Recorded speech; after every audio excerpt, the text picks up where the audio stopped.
My name is Elena. I am an English teacher.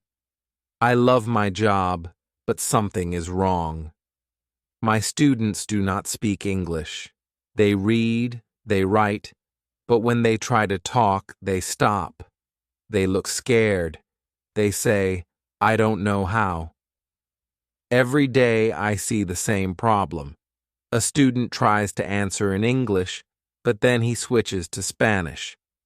Another student understands a question but cannot respond.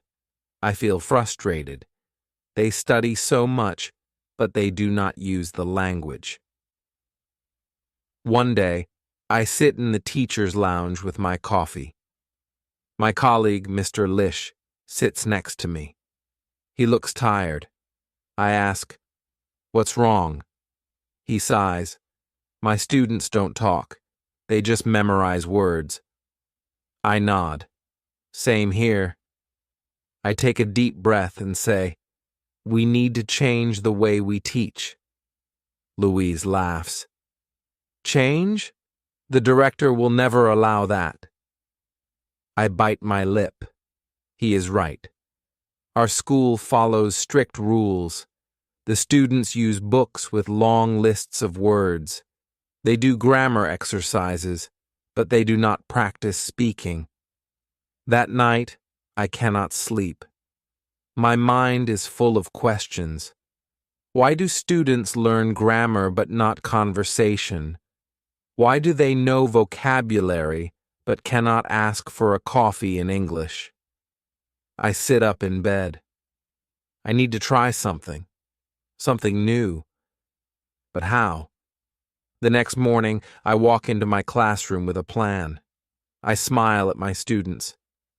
Today, no books. They look at me, confused. "No books?" a girl asks. I shake my head. "No books today. We talk." I write on the board, "At the airport." The students look at each other. "What do we do?" one asks. I say, "You are at an airport. You need to ask for your ticket. You need to go through security. You need to find your gate. Let's practice." A boy named Carlos raises his hand.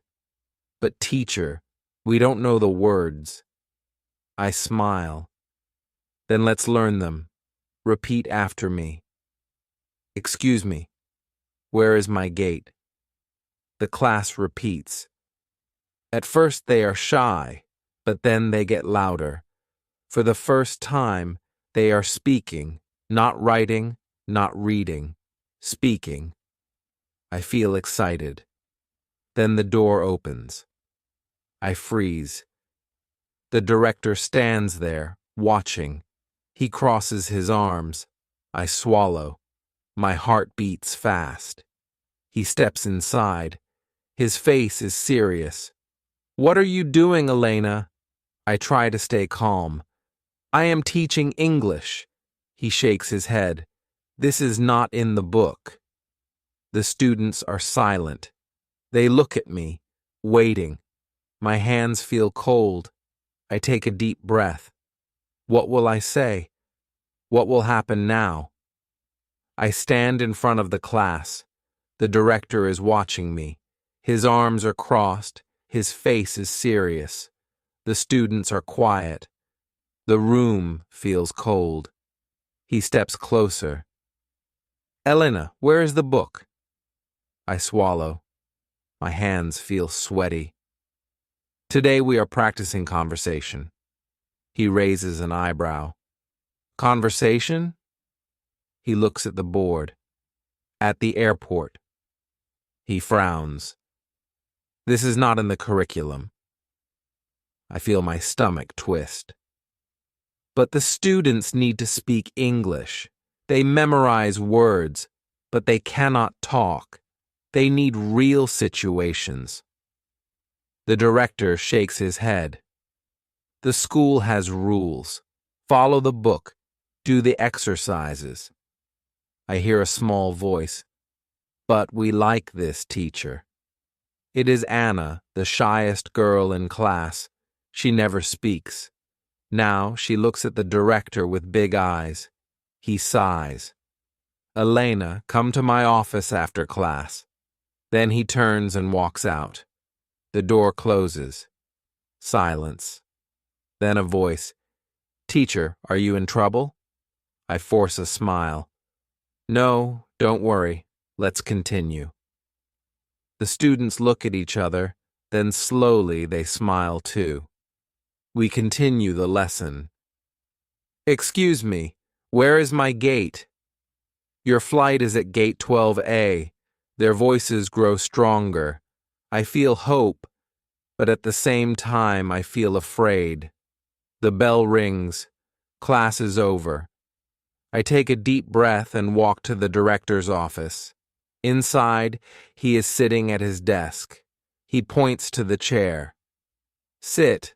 I sit. My hands are cold. He looks at me. Elena, I understand your passion, but this school has rules. We use books. We follow the program. I nod, but inside I want to scream, but the books don't help them speak. He sighs. That is not your decision. You must teach the way we tell you. I look at him. My heart beats fast. I cannot. He frowns. What? I swallow. My voice shakes. I cannot teach like this. It does not work. My students are learning more today than in the last 3 months. They are speaking. He looks at me for a long moment, then leans back in his chair. You are taking a big risk, Elena. I nod. I know. He taps his fingers on the desk. If you continue this way, there may be consequences. I hold my breath. What kind of consequences? He doesn't answer. Instead, he stands up. Go home, Elena. Think about what you are doing. I stand up, too. My legs feel weak. I walk to the door. Before I leave, I turn to him. I already know my answer. He does not respond. I step out of the office. My heart is racing. My mind is spinning. What will happen next? The next morning, I walk into my classroom. My hands are shaking. What if the director is watching? What if I lose my job? But then I see my students. They are waiting, their eyes full of excitement. Anna smiles. Teacher, today we practice again. I look at the door. No one is there. I take a deep breath. Yes, today we practice again. Again, I write on the board. At the hotel. The students whisper. They are excited. I turn to Carlos. You are a tourist. You arrive at a hotel. You need a room. Carlos stands up nervously. Hello. I need a room.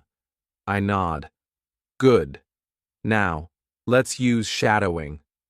I say the sentence again, slowly and clearly. Hello. I need a room.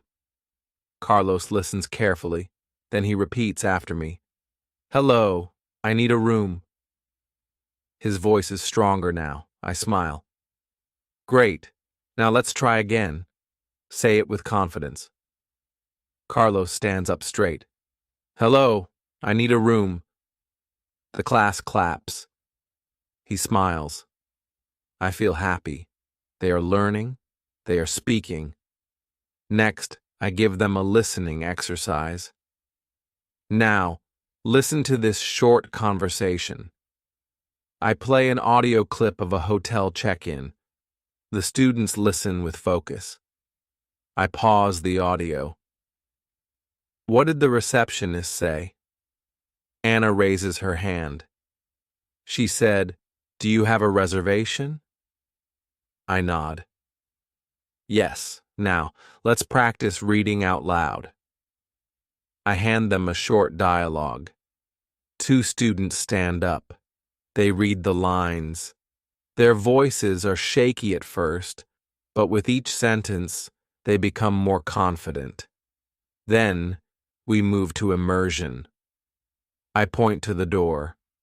From now on, only English. You are in a hotel, no Spanish. The students look at each other. Some look nervous, but then Anna smiles. Okay, teacher. She turns to Carlos. Hello? Do you have a reservation? Carlos hesitates, then takes a deep breath. Yes, for 3 nights. The class claps. I feel a rush of excitement. They are really speaking English. But then the door opens. I freeze. It is not the director. It is Louise, my colleague. He looks around, frowning. Elena, what are you doing? I swallow. Teaching English. He steps closer. You are not using the book. I cross my arms. No, I'm not. He looks at the students. They are watching us, waiting. Then he shakes his head. You are brave, Elena, but this is dangerous. I lower my voice. They are learning, Louise. Look at them. Louise scans the classroom. The students are excited. They want to talk. They are not afraid anymore. He sighs, then does something unexpected. He steps forward and says, Okay, let me try. The class gasps. I blink. What? He smiles. I want to see if your method works. He turns to Carlos. I am the hotel receptionist. Good evening, sir. How can I help you? Carlos's eyes widen. Then he takes a deep breath. Hello, I need a room. Louise nods. For how many nights? Carlos looks at me. I whisper, 3 nights. Carlos turns back. For 3 nights. Louise grins. Very good. The students cheer. I feel my heart race. Louise is helping me. Maybe I'm not alone. But then the classroom door opens again. This time, it is the director. He stands there, looking at Louise, then at me, then at the students. No one moves. He steps inside, looks at the board, and reads the words, at the hotel. Then he looks at the students. What is this? Silence. Then Anna, shy Anna, raises her hand. She stands up. Her voice is small but clear. This is English, sir. The room is frozen. The director's face does not change. He looks at me. Come to my office. Now. My stomach drops. What will happen now? I gather my things. I feel a hand on my arm. It is Anna. Teacher, she says, I want to learn like this. Please don't stop. I smile, but inside I feel scared. I walk to the director's office. My heart is pounding. We enter. He sits at his desk, his fingers tapping the table slowly. Elena, I told you to follow the book. His voice is calm, but I can feel the tension. I take a deep breath. Sir, the book is not enough. The students need to speak English. They need real situations. He leans back. And you think your way is better? I hesitate, then nod. Yes. The director sighs. Do you know how many teachers have tried to change the system? And do you know what happened to them? I shake my head. He stares at me. They are no longer here. A cold feeling spreads through my chest. Is he saying I will lose my job? Before I can speak, there is a knock at the door. The director frowns. Come in. The door opens, and to my shock, Louise walks in. He looks serious. Sir, I need to say something. The director raises an eyebrow. Louise, this is a private meeting. Louise nods. Yes, but I was in Elena's class today and I saw something important. He glances at me, then back at the director. The students were speaking English. The director stays silent. Louise continues. Not just reading, not just memorizing, speaking. They were confident. They were learning in a way that I've never seen before. The director looks at him, then at me. So now you're part of this too? Louise nods. Yes. For a moment, no one speaks. Then the director stands up. He walks to the window, hands behind his back. This school has followed the same method for years, he says slowly. We have rules for a reason. He turns around. But I cannot ignore results. My breath catches. What do you mean? He walks back to his desk. I will observe one more class. If I see real progress, I will think about it. He narrows his eyes. But if I don't, you will go back to the book. I feel my hands trembling. This is my chance, but it is also my test. The next morning, I stand in front of my class. My hands are cold. My heart is racing. This is it. The director is watching. If I fail, I lose my chance. I glance at the door. He is there, standing with his arms crossed. Lish is next to him. The students look at me, waiting. I force a smile. Good morning, class. Good morning, teacher, they say, louder than usual. They know today is important. I take a deep breath and write on the board. At the restaurant.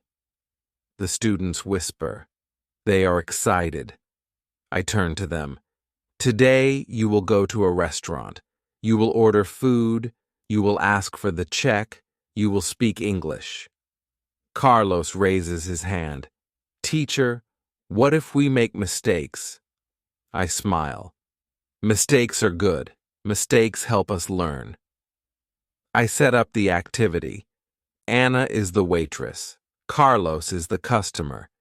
The class watches as they begin. Anna, hello, welcome. Can I take your order? Carlos hesitates. He looks nervous. I hold my breath. Come on, Carlos, you can do this. He swallows, then says, Yes, I want a hamburger and orange juice. The class claps. I hear a small laugh. I turn my head. The director is smiling. Then something happens. The director steps forward. I freeze. He looks at the students. Then he does something unexpected. He pulls out a chair and sits down. He clears his throat.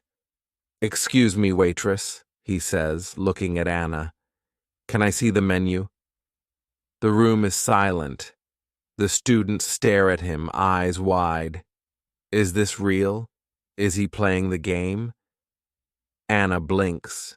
She looks at me. I nod. She takes a deep breath. Yes, sir. Here is the menu. The director pretends to read it. What do you recommend? Anna stares at the board, searching for words. Then she smiles. The pizza is very good. The students gasp. Anna is speaking English to the director. The director nods. Okay, I will have the pizza and a soda. Anna writes it down. 1 pizza, 1 soda. Anything else? The director shakes his head. That's all, thank you. The students whisper excitedly. I hold my breath. What is happening? Then the director stands up. He looks at me. My heart stops. "Elena," he says, "come to my office." I swallow. I nod. As I walk out, I feel every student watching me. Louise gives me a small nod. I follow the director down the hall. My mind is spinning. Was that good? Was that bad? We enter his office. He closes the door. He turns to me, then smiles. "Elena," he says, "we need to talk." But about what? I stand in the director's office, my hands shaking. He sits at his desk and looks at me. Is this the end? Will he fire me? He leans forward. "Elena," he says slowly, "do you know how long I have worked in this school?" I shake my head. 25 years, he sighs. For 25 years, we have used the same method. Books, grammar exercises, vocabulary lists. He pauses. And for 25 years, students have left this school unable to speak English. My heart skips a beat. "Sir?" He looks straight at me. Today, I saw something different. I saw students speaking. I saw confidence. I saw learning. I hold my breath. What is he saying? The director sighs and leans back in his chair. "Elena, I am not an easy man to convince, but today, you convinced me." I blink. "I did?" He nods. "Yes, your method works. The students were engaged. They were thinking. They were using the language, not just memorizing it." A rush of relief fills my chest. I can hardly believe it. Then his face becomes serious again. "But," he says, raising a finger, "this does not mean you can do whatever you want. You must have structure. You must have a plan." I nod quickly. "Of course, sir, I will prepare activities. I will make sure the students learn all the important vocabulary and grammar." He stays silent for a moment, then nods. "All right. You have my permission to continue." I feel like I can finally breathe. "Thank you, sir. Thank you so much." He waves a hand. "Don't thank me yet. This is an experiment. If students improve, we will talk about changing the method for all classes. If not, we go back to the book." I smile. "They will improve, sir. I promise." He watches me for a moment, then nods. "Go back to class, Elena. Do your job." I leave the office, my heart racing, not from fear, but from excitement. As I walk back to my classroom, I see Louise waiting in the hallway. He raises an eyebrow. "Well?" I grin. "We did it." Louise lets out a breath.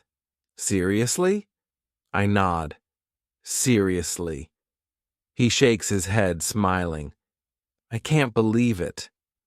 I push open the classroom door. The students jump up. "Teacher, what happened?" I laugh. "We won." They cheer. Anna claps her hands. Carlos pumps his fist in the air. I walk to the board and write 2 big words. "Let's talk." I turn to them. "All right, class. Today we go to the airport." They laugh. They are excited. They are ready.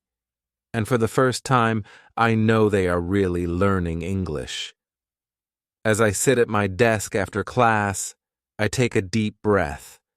Today was a victory, but it was not just my victory. It was theirs. I think about Anna, who was too shy to speak, but ordered food in English today. I think about Carlos, who once said, "I don't know how," but now speaks with confidence. I think about Elle, who doubted me at first, but became my biggest supporter. And then I think about myself. I was afraid. I almost gave up. I almost followed the rules even when I knew they were wrong. But learning is not about fear. It is not about rules. It is about using the language, making mistakes, trying again. I smile. Teaching is not about books. It is about opening doors. I stand up and look at the empty classroom. Today I opened a door for my students, and now they are ready to walk through it.